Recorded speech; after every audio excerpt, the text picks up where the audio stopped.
नया टॉपिक चालू करते हैं।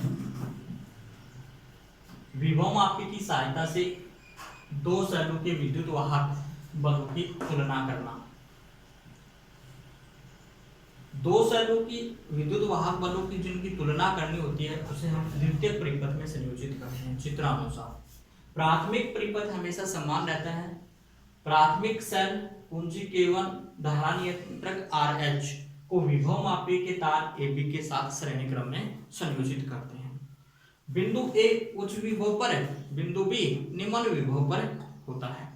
जिन सेलों के विद्युत वाहक बलों की तुलना करनी है उन्हें द्वितीयक परिपथ में संयोजित करते हैं। सेल E1 व E2 का धनात्मक उच्च विभव बिंदु A पर व ऋणात्मक द्विमार्गी कुंजी के टर्मिनल 1 व 2 से संयोजित करते हैं। द्विमार्गी कुंजी के टर्मिनल 3 से धारामापी व धारामापी को विकर्ण कुंजी से संयोजित करते हैं। ये तो परिपथ का वर्णन हुआ, या अपन ये कह सकते हैं कंस्ट्रक्शन संरचना।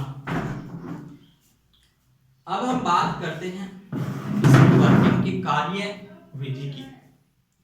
तो सर्वप्रथम कुंजी K1 का डॉट लगाते हैं, परिपथ को पूर्ण करते हैं।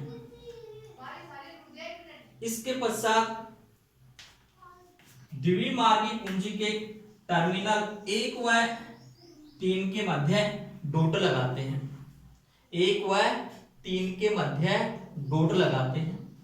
विक्षर्पी कुंजी को विभव मापी के तार AB पर खिसकाते हैं। एक ऐसी स्थिति प्राप्त करते हैं जब धारा मापी में शून्य विक्षेप की स्थिति प्राप्त हो।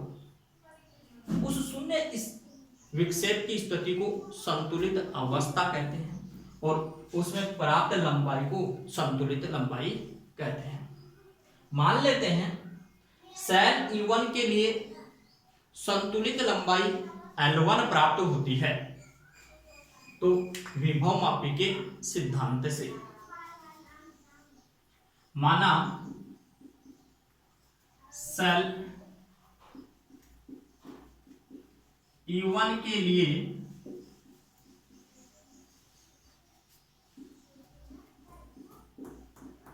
संतुलित लंबाई L1 प्राप्त होती है। अतः विभव मापी के सिद्धांत से, अब देखो विभव मापी का सिद्धांत था अपने पास E बराबर XL।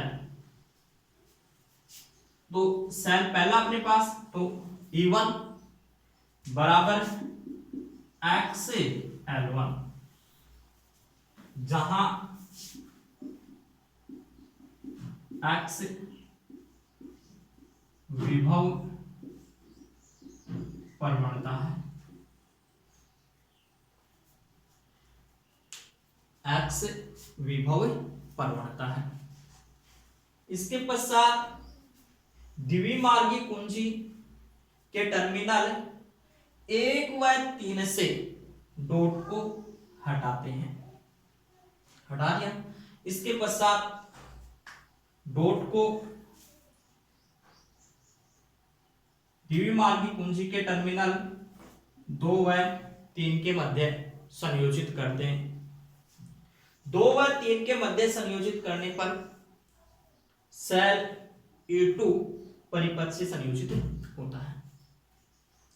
इस स्थिति में विक्षर्पी कुंजी को फिर से विभव मापी के तार AB पर खिसकाते हैं।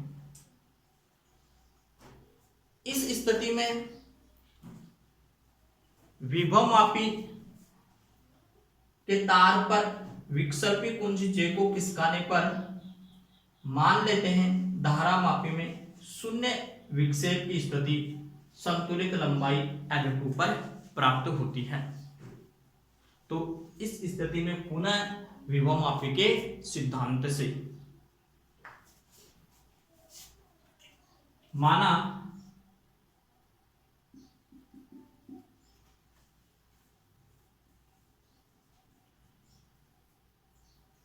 विक्षर्पी कुंजी जे को विभव मापी के तार पर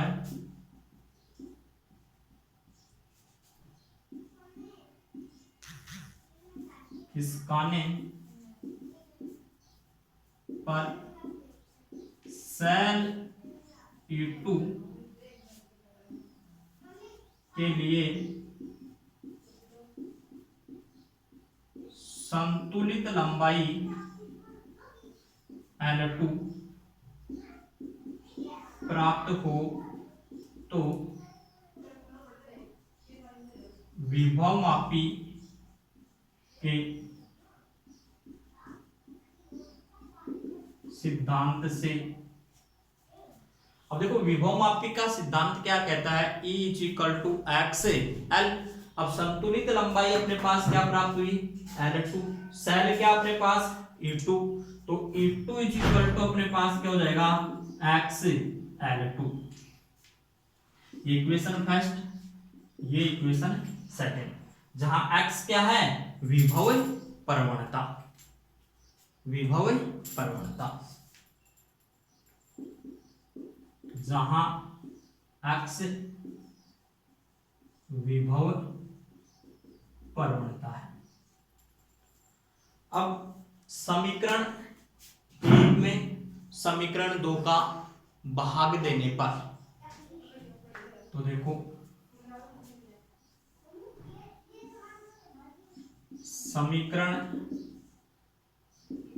1 में समीकरण 2 का भाग देने पर हमारे पास देखो क्या हो जाएगा, E1/E2 = x L1/x L2, x L1/x L2, x से x कैंसिल आउट, तो E1/E2 = L1/L2। ये अपने पास दो सेलों के विद्युत वाहक बलों की तुलना हो गई। यदि अपने पास संतुलित लंबाई L1 और L2 पता हो तो दोनों सेलों के विद्युत वाहक बलों का अनुपात ज्ञात किया जा सकता है, या किसी एक सेल का विद्युत वाहक बल पता हो, दोनों सेलों की संतुलित लंबाइयां पता हो तो दूसरे सेल का विद्युत वाहक बल भी ज्ञात किया जा सकता है। यदि इनमें से कोई एक सेल मानक सेल हो तो दूसरे सेल के विद्युत वाहक बल ज्ञात करने के लिए निम्न सूत्र का उपयोग करेंगे। देखो, यदि प्रथम सेल मानक सेल हो, मानक सेल हो तो दूसरे सेल का विद्युत वाहक बल E2 = देखो अपने पास क्या होगा, E2 देखो E1/E2 है अपने पास। इस सेल को अपन ने क्या मान लिया, मानक सेल, तो इसको वर्चर गुणा कर लो सीधा, तो E1/L2 =